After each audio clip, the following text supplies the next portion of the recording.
우리가 이 온유해지길 원한다면 하나님을 생각하는 마음, 그 마음을 우리가 품어야 됩니다. 그 온유함이 우리 삶에 흘러갈 때 우리는 이 손에 잡아야 되는 것과 우리 손에서 놔야 되는 것, 그것을 분별할 수 있게 돼요. 그리고 주님과 동행하는 삶, 그곳으로 우리가 나아갈 수 있는 거예요. 하지만요, 이 바울이 피하라고 하는 것도 있죠. 이것들을 피하고 오늘 본문에서 얘기를 해요. 그렇다면 이것들, 우리가 취해야 되는 것은 온유와 정의와 그리고 하나님의 사랑과 믿음, 이런 것들인데 그거 말고 우리가 절대로 갖지 않아야 되는 것들이 있어요. 그거는 뭡니까? 뭘 피해야 됩니까? 오늘 우리에게 주시는 주의 말씀은 디모데전서 6장 11절에서 12절의 말씀입니다. 오직 너 하나님의 사람아, 이것들을 피하고 의와 경건과 믿음과 사랑과 인내와 온유를 따르며 믿음의 선한 싸움을 싸우라. 영생을 취하라. 이를 위하여 내가 부르심을 받았고 많은 증인 앞에서 선한 증언을 하였도다. 아멘. 이 말씀이 은혜가 되어서 우리 삶에 빛이 되기를 간절히 축원합니다. 오늘은 절기의 마지막 주일인 왕국주일이에요. 여기서 말하는 왕국은 당연히 하나님 나라를 의미하는 겁니다. 이 하나님 나라가 오늘 우리에게 뜻하는 것은 훗날 우리 영혼이 가야 할 장소인 동시에 오늘 우리 삶 가운데서 이루어져야 하는 나라예요. 그것이 어떻게 가능한가? 우리가 무언가를 해냈기 때문에 그것이 가능한 것이 아닙니다. 하나님이 계시는 곳이 곧 하나님 나라가 되는 거예요. 하나님이 오늘 우리와 함께 하심으로 오늘 우리의 삶이, 우리의 인생이 하나님 나라가 될 수 있습니다. 주님의 인도함을 받는 우리 모두가 하나님 나라의 평안과 뜻으로 충만하게 채워지기를 간절히 축원합니다. 하지만요, 많은 그리스도인들이 이 하나님 나라를 얘기하면서도 정작 하나님 나라에서 살지 못하고 있는 경우가 굉장히 많이 있어요. 평안을 잃어버리고 또 길을 잃어버리고 뜻을 잃어버린 삶을 사는 경우가 엄청나게 많이 있어요. 분명 하나님과 함께 한다고 이렇게 얘기를 하는데 왜 하나님 나라에서 살지를 못할까요? 말과는 다르게 하나님과 함께 살고 있지 않아서라는 결론을 쉽게 내릴 수가 있어요. 주님의 뜻이 나의 뜻이 아니고 주님의 마음이 나의 마음이 되지 못했습니다. 이게 겸손함으로 나오는 회개의 기도면 너무나 좋겠는데 회개한다는 것 자체가 하나님 나라 안에 거한다는 거거든요. 그런데 그런 생각 없이 그냥 살고 있는 거예요. 교회 다니고 있으면서도 하나님과 함께하는지 함께하지 않는지 관심이 없습니다. 그러면 주님의 뜻을 알 수도 없고 함께할 수도 없게 됩니다. 주님의 뜻이 나의 뜻이 아니고 주님의 마음이 나의 마음이 되지 못하는 일이 많다는 거예요. 하나님의 방법이 아닌 세상의 방법을 더 신봉하기에 하나님 나라를 잃어버리고서도 그것을 깨닫지를 못합니다. 얼마 전에 국내 대기업의 물류창고에 큰 화재가 났습니다. 뉴스 보셨습니까? 저는 며칠 전에 고속도로 가다가 그 옆을 지나갔어요. 물류창고가 대부분 고속도로 옆에 있잖아요. 그러니까 너무너무 잘 보이는 거예요. 저희 아내도 같이 봤는데 완전히 타버렸어요. 멀리서 봐도 보이는 큰 규모인데 그게 폭삭 가라앉아 버렸습니다. 엄청나게 피해가 클 것 같다. 그런 생각을 너무나 쉽게 할 수 있었습니다. 다행히 그게 보험사에 가입을 했나 봐요. 상당 부분을 이렇게 보상을 받을 수 있다고 그래요. 그나마 다행이다. 그런 생각을 했어요. 그런데 인터넷에 이제 그런 온라인 뉴스가 있는데 댓글 중에 이상한 말이 있습니다. 저 회사 재고 처리를 위해서 일부러 물류창고에 불 낸 거 아니야? 이런 댓글이 있어요. 근데 재밌는 건 그 댓글에 재미 하나도 없지. 재미 하나도 없는 건 그 댓글에 사람들이 그럴 수 있네 이렇게 얘기하는 거예요. 의심하는 거예요. 증거 없습니다. 그냥 얘기했는데 그냥 누가 그냥 추측해서 그냥 아무 말 던진 건데 거기에 대고 맞아 그럴 수 있어 이렇게 얘기하는 거예요. 그리고 충격적인 건 그 기업이라면 그럴 수도 있어 이런 얘기하는 거예요. 이게 무슨 소리예요? 그 회사가요. 제가 회사 이름 얘기하지 않으면 다 아시잖아요. 그 회사가 사실 그 전에요. 사업을 하면서 몇몇 부적절한 일을 했었어요. 부정적인 방법으로 법은 어기진 않았어. 누가 봐도 나빠 보이는 방법으로 정리해고를 했습니다. 그리고 편법을 써가지고 사람들을 그리고 그 고용 문제에 있어서 다른 회사의 물건을 베끼기도 했어요. 이게 사실 대기업이잖아요. 대기업이면 안 해도 돼 그렇게. 근데 작은 회사들 또 소상공인들이 만들어 놓은 곳을 자기가 만든 것처럼 디자인을 베낀 적이 있어요. 그런 일이 몇 번 있다 보니까 이 회사의 이미지가 나빠진 거예요.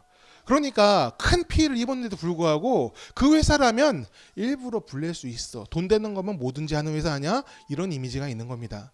그런데 너무나 안타까운 게 있어요. 뭐냐? 그 회사가 기독교 기업이라는 이미지가 있는 회사라는 거예요. 사실 처음부터 그 회사가 그러지 않았습니다. 이 기업이 창업됐을 때는 사실 작은 회사가 성장 속도가 빨랐습니다. 빨라가지고 모든 사람들이 박수를 쳐줬어요. 그런데 어느 날 그 회사의 세금을 내야 되잖아요. 나라에. 그 회사의 세금을 담당하는 공무원이 그 사장님한테 전화를 했어요. 내가 세금을 감사할 수 있는 방법을 안다. 그러니까 내 말대로 하면은 세금을 지금의 3분의 1만 낼 수 있어요. 그러니까 커미션을 나한테 달라. 그러면 내가 그렇게 해주겠다 하는 거예요. 공무원이 그랬다는 거예요. 되게 오래전 일이에요. 근데 이 사장님이 뭐라 그랬냐? 아니요. 우리는요. 법대로 할 거예요. 그냥 정직하게 할 테니까 그냥 다 정상적으로 해주세요. 그러면서 세금을 다 냈다고 그래요. 많은 사람들이 야 줄일 수 있는데 왜 저래? 왜 저러는 거야? 이렇게 얘기했지만 그 사장님은 그랬어요. 하나님 앞에서 부끄러운 일을 하면 안 된다. 그런 얘기를 하면서 그 회사는요. 그 예배가 항상 있어요. 예배를 드리고 기도를 하고 직원들한테는 큐티를 시킨다고 그래요. 그러면서 같이 기도하는 기업을 만들어 가자. 그런 모토로 창립되고 운영됐던 회사예요. 그런데 지금 그 회사가 좀 이상한 이미지를 갖게 된 거예요. 회사가 커가면서 운영 방식이 좀 많이 달라진 것 같습니다. 편법을 동원해서 정리해고를 했고 또 소상공인과 작은 기업들의 작품을 베껴가지고 손쉽게 대량 생산을 해서 파는 일을 저질렀습니다. 그 뉴스에도 몇 번 나온 적이 있어요. 근데 그런 이미지가 사람들 머리에 있으니까 지금 고난을 당하고 있음에도 그 고난에 사람들이 위로를 해주지 않습니다. 저 회사 저래도 괜찮아. 그렇게 돈 버는 회사야. 그런 이미지가 사람들 머리에 각인돼 있다는 거예요. 분명 기독교 정신으로 시작한 회사인데 기업인데 왜 이렇게 되어버렸을까? 저는 지킬 것이 너무 많아가지고 처음 마음을 잊은 것이 아닐까 그런 생각을 좀 해봅니다. 이 파일을 크게 만든 이유가 있잖아요. 어떤 방법으로 회사를 성장시켰다. 그 방법이 있었잖아요. 근데 그것을 잊어버리고 분명히 하나님의 뜻과 그 은혜대로 파일가 커졌다고 말을 하는데 그 파일을 지키는 방법 그것은 하나님의 방법이 아니라 세상에서 흔히 말하는 그 방법을 쓰고 있는 것 같아요. 그 모습 때문에 사람들로부터 세상으로부터 신뢰를 잃어버리고 있지 않는가. 이 기업의 최고 가치는 이윤을 창출하는 거야. 근데 그 논리가 기독교 기업, 예수를 따른다는 그 기업에도 들어와 버린 거 아닌가. 지배하고 있는 것이 아닌가. 그런 생각을 해봅니다. 악한 일은요. 잔상이 굉장히 크게 남아요. 이전에 착한 일을 잊게 할 정도로 큰 그늘을 만듭니다. 그러므로 하나님의 사람들은 자신의 행동을 돌아볼 수 있어야 합니다. 내게 유익이 있더라도 하나님 앞에서는 악행이 될 수가 있어요. 내 삶의 방향과 언행이 옳은가 그것을 우리가 항상 생각해 봐야 합니다. 왜 그래야 되느냐? 우리의 한 실수가 나쁜 악행, 우리가 부지중에 저지르는 악행이라도 그것이 그늘이 되어서 다른 사람의 믿음을 흔들거나 아니면 세상이 하나님을 보지 못하게 하는 그런 일이 될 수 있기 때문입니다. 그래서 성경에는요. 유혹에 걸려 넘어진 사람들의 이야기가 가득합니다. 왜 그런 이야기가 많아요? 반면교사로 삼으라는 거예요. 온전히 주님을 믿다가도 흔들린 사람들의 이야기를 적어 놓음으로써 너희는 그 길을 가지 말아라. 그 이야기를 하고 있는 거예요. 하지만요. 그 중에도 하나님께 인정받은 사람들의 이야기가 있어요. 특별히 예수님께 인정받은 사람이 한 명 있어요. 여러분 누굴까요? 우리 마태복음 11장 11절 말씀 같이 읽겠습니다. 내가 진실로 너희에게 말하노니 여자가 낳은 자 중 세례 요한보다 큰 이가 일어남이 없도다. 아멘. 세례 요한입니다. 주님께서 이 세례 요한을 사람이 낳은 사람 중에 최고다라고 말씀하셨어요. 예수님은 세례 요한을 하나님의 사람이라 인정을 해주십니다. 우리는 세례 요한의 어떤 점을 우리 주님께서 인정하셨는가 그 점을 우리가 생각을 해봐야 돼요. 이 세례 요한은 굉장히 독특한 사람이에요. 바리새인과 사두개인, 지배자였던 로마 군인들까지도 두려워하지 않고 그들을 향해서 심판의 독설을 내뱉은 사람이 세례 요한이에요. 독사의 자식들아, 이 말은요, 이 종교적인 문구가 아닙니다. 욕설이에요. 아무도 할 수 없는 그 말을 그들에 대고, 그들은 지배층이잖아요. 또 권력을 가졌잖아요. 아무도 그런 말을 할 수 없는데 요한이 그들 앞에 가서 너희는 악인이라고 얘기를 하고 있는 겁니다. 모두가 눈치를 보고 함부로 못하는 권력자들에게 하나님의 이름으로 회개를 촉구하던 사람, 그 사람이 바로 세례 요한이었습니다. 이런 면 때문에 사람이 낳은 자 중에서 가장 큰 자다, 이런 찬사를 주님으로부터 받았던 것일까요? 저는 아니라고 생각해요. 다른 면이 있었어요. 뭐냐? 세례 요한은요, 광야에서 메뚜기와 석청을 먹고 살았습니다. 이거 건강식이 아니에요.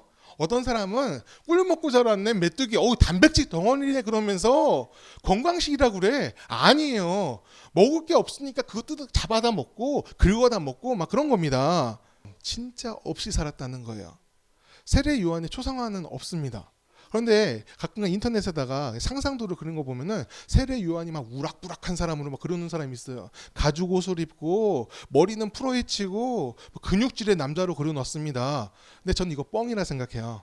왜냐하면 메뚜기와 석청만 먹고 그렇게 될 수가 없습니다. 아마 말랐을 거예요.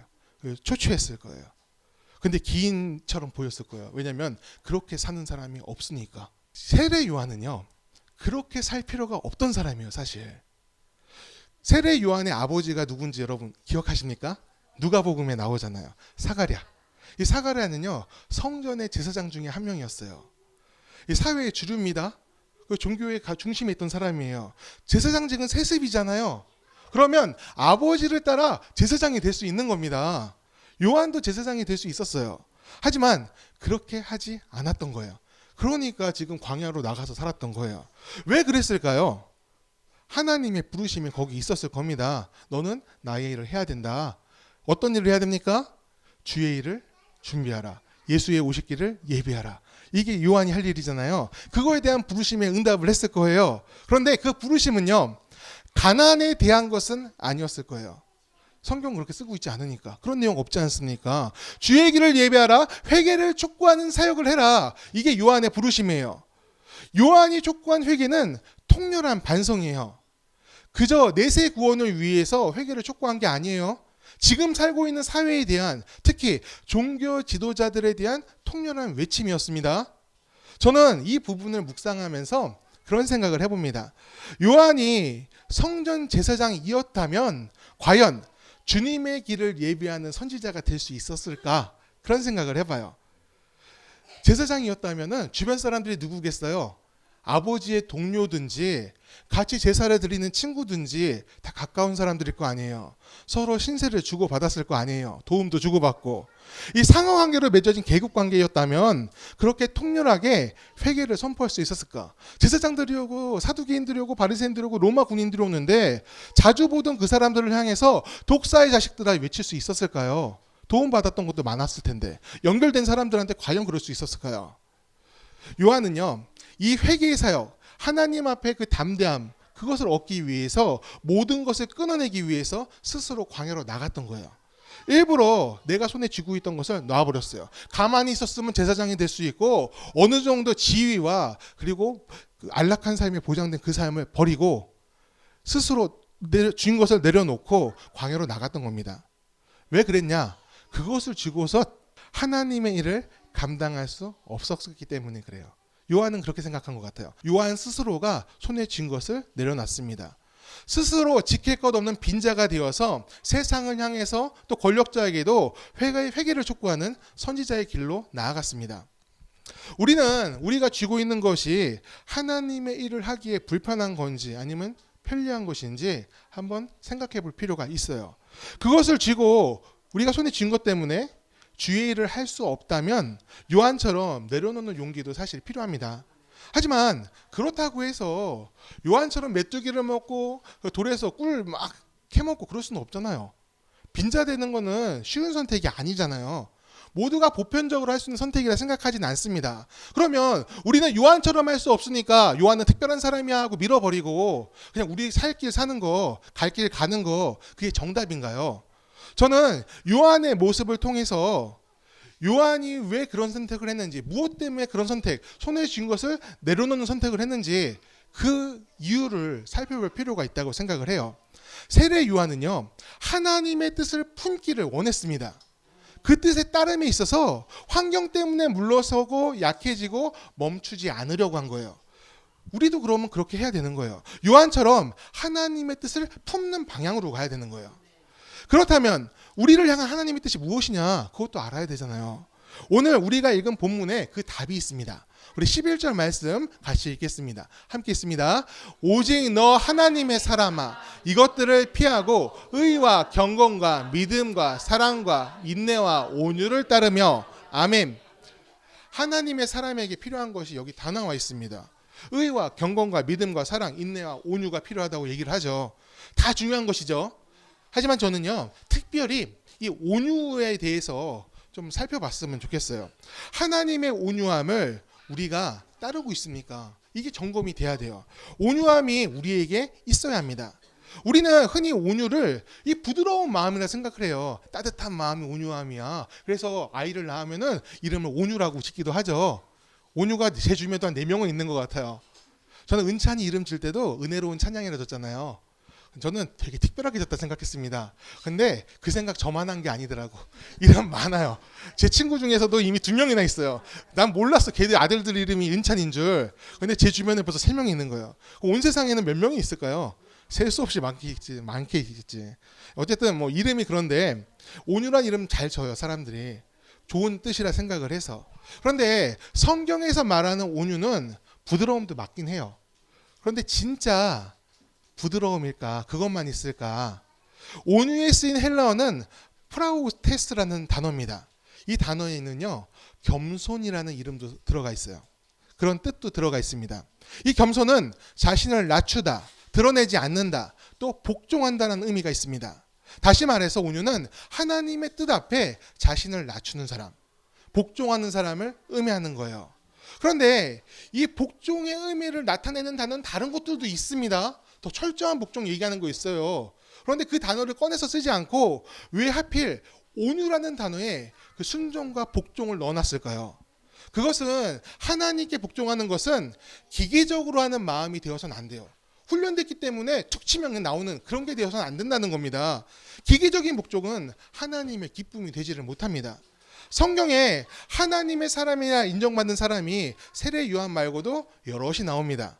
여러분 누가 기억나십니까? 여러 기억나시죠? 그 중에 하나님과 마음을 합했다라는 그런 칭호를 받은 사람이 있어요. 다윗이죠. 하나님은 다윗의 어떤 점을 기뻐했을까요? 다윗은 이 사울 왕의 질투를 받아서 이 생명이 위협받죠. 그래서 도망치는 생활을 합니다. 그래서 여기저기 떠돌아다니면서 피해 다니는데 사울 왕에게 쫓겨서 십광의 동굴 속으로 숨어 들어갔습니다. 그런데 사울 왕이 거기까지 쫓아왔습니다.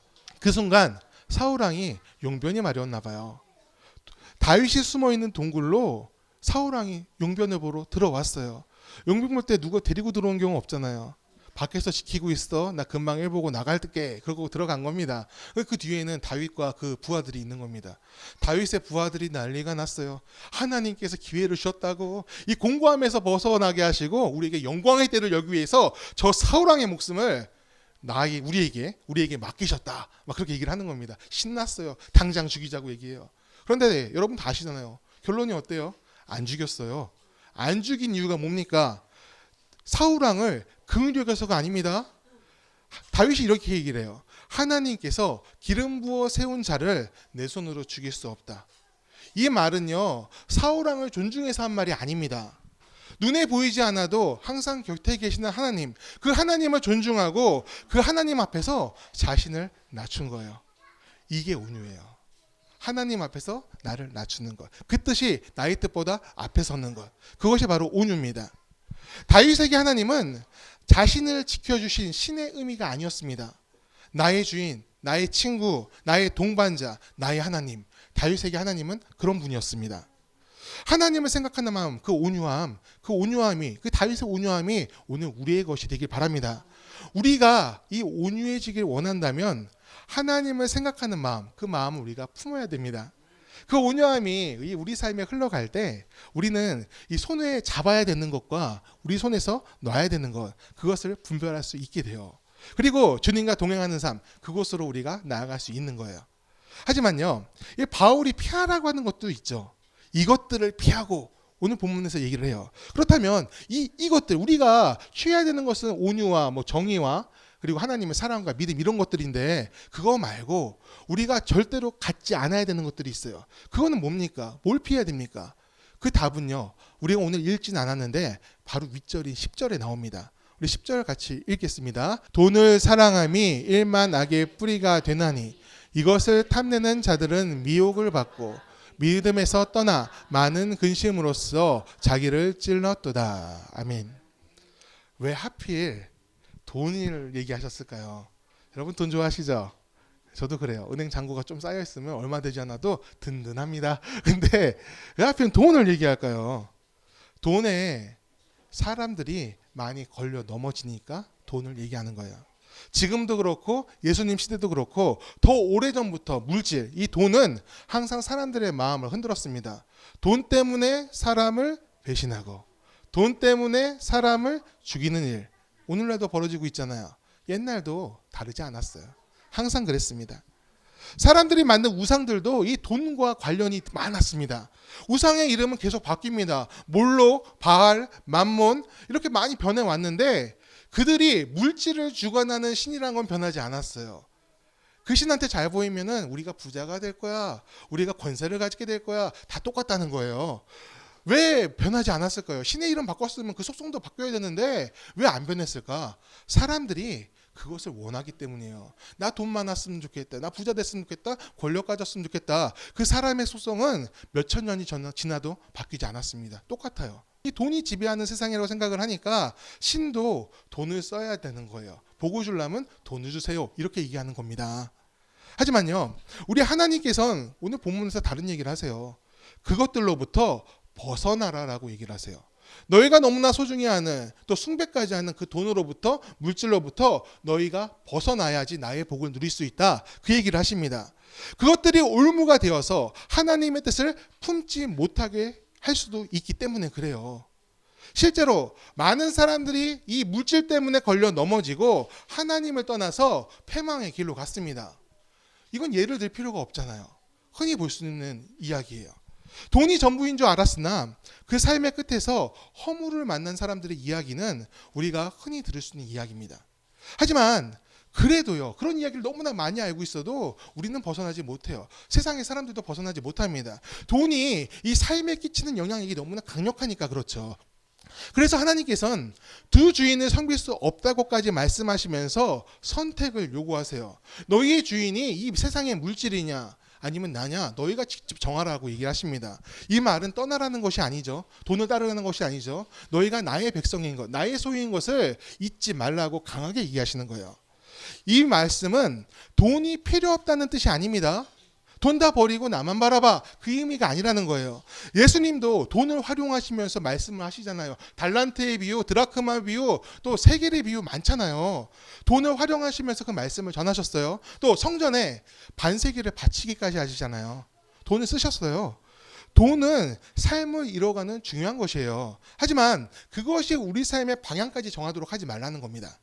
돈은 주인이 아니라 뭡니까? 도구잖아요. 잊지 말라는 거예요. 돈이 우리에게 주어졌다면, 또 우리에게 많은 물질이 허락되었다면 그것은 이 땅에 우리를 보내신 하나님의 뜻, 하나님의 방법대로 쓰여져야 되는 거예요. 그걸 잊지 말라는 겁니다. 우리 12절 말씀 같이 읽겠습니다. 믿음의 선한 싸움을 싸우라, 영생을 취하라. 이를 위하여 내가 부르심을 받았고 많은 증인 앞에서 선한 증언을 하였도다. 아멘. 우리는요, 선한 싸움을 합니다. 할렐루야. 예, 선한 싸움을 해야 돼요. 세상은 악이고 기독교는 선이다, 이런 이분법이 아닙니다. 세상을 하나님의 방법대로 사는 것이 우리가 해야 되는 선한 싸움이에요. 하나님의 방법대로 사는 것은 하나님이 바라보시는 것을 함께 바라보고 그가 계신 곳을 향해서 오늘의 우리의 발걸음을 정해 나가는 겁니다. 발걸음이 틀렸으면 어떻게 돼요? 바꿔서 가는 거예요. 그래서 우리는 회개라 불러요. 주의 긍휼과 사랑, 온유가 나의 기쁨이 되어서 그 선함을 따르는 선택으로 오늘을 만들어가는 거예요. 그렇게 쌓여진 오늘이 우리 삶을 증거하는 믿음의 열매로 나타납니다. 이 찬양하고 같이 기도했으면 좋겠는데요. 이 하나님의 나라는 우리가 훗날 가야 되는 나라인 동시에 이미 우리 안에서 또 우리 삶에서 이루어진 나라입니다. 여러분 믿으십니까? 내 안에 예수가 계심으로 우리는 지금 하나님 나라에서 살고 있는 거예요. 이걸 우리가 잊지 않았으면 좋겠어요. 항상 평안하고 근심이 없고 행복하고 그러니까 나 주님과 함께한다. 그게 아니라는 거예요. 근심이 있어요. 고난이 있고 그리고 갈등도 있어요. 부족함도 느낄 수 있어요. 하지만 그럴지라도 예수께서 내 안에 계십니다. 우리 삶을 이끄십니다. 그걸 그것을 믿으면서 한 걸음 한 걸음 나아가는 거예요. 그게 믿음의 발걸음입니다. 또 예수와 함께하는 삶입니다. 우리가 그렇게 삶을 살아갈 때 세상이 주는 근심을 하나님의 방법으로 이겨낼 수가 있어요. 이겨내면 끝에 뭐가 있습니까? 예수님이 계시잖아요. 예수님이 우리를 기다리고 계시고 또 우리를 응원하고 계십니다. 오늘 우리와 함께하는 동시에 오늘날 우리가 만날 그곳에서 주님이 기다리고 계십니다. 그 믿음의 여정에서 우리가 승리할 수 있기를 간절히 축원합니다. 세례 요한도 다윗도 바울도 걸었던 그 믿음의 길이 오늘 우리의 길이 되기를 간절히 축원합니다.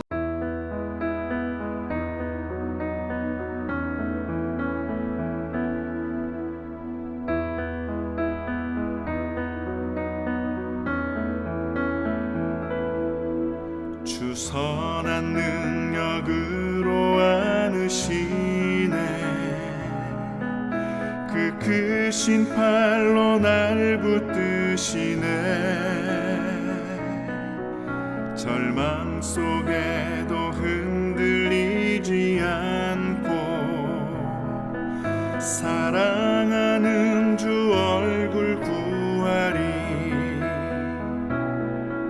선한 능력으로 일어서리. 주만 의지하리. 믿음으로 우리 고대한에 주 오실 그날 영광의 새날을 맞이하리.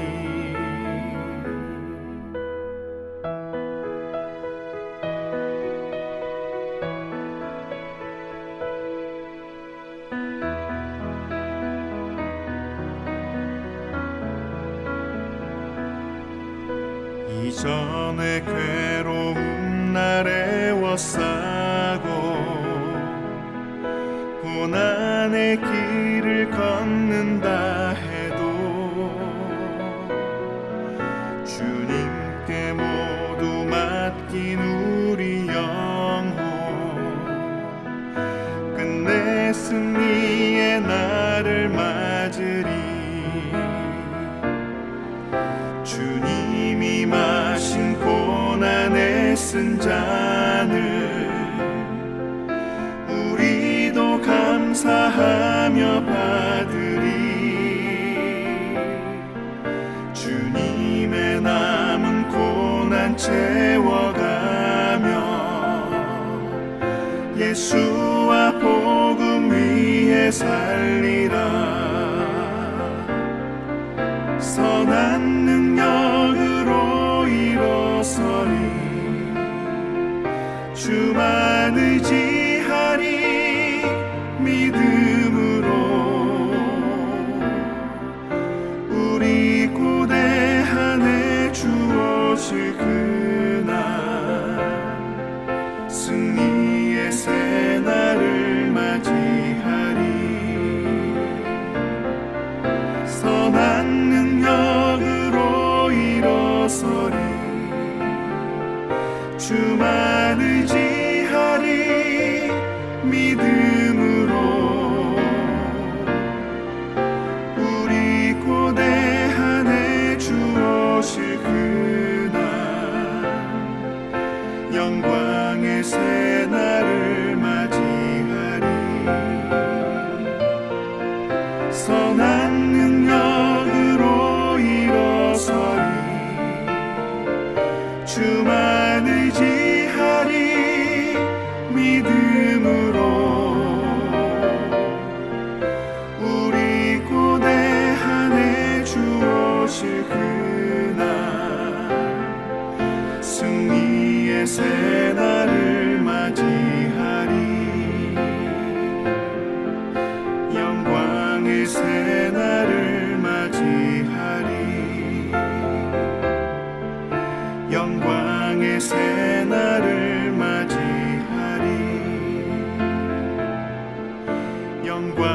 새 날을 맞이하리